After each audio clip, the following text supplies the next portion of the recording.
بسم الله الرحمن الرحيم الحمد لله رب العالمين والصلاة والسلام على رسول الله صلى الله عليه وسلم እንግዲህ አሸባሪው ጽንፈኛው ያሬቅ አንጓቹ ልጅ የአማራ ክልል ልዩ ኃይል ኩፋሩ አብናኡል ኩፋር ይሄንን ነው እንግዲህ ማህበረሰብ አርሶ አደር የወሎ ኦሮሞ ገበሬ ላይ ይሄንን ነው ስተኩስ የነበረው።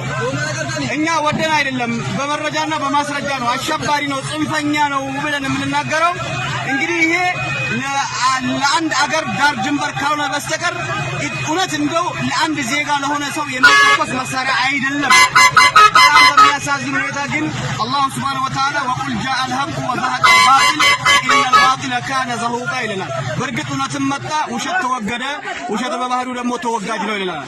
ስለዚህ እኛ በግዛታችን በርስታችን ትውልድ ቀያችን ላይ የመጣውን አካል እጃችን ድንጋይም ሆነ ጥይት እስከተኮሰልን ድረስ የመፋለም መብታችን እናስጠብቃለን ማለት ነው።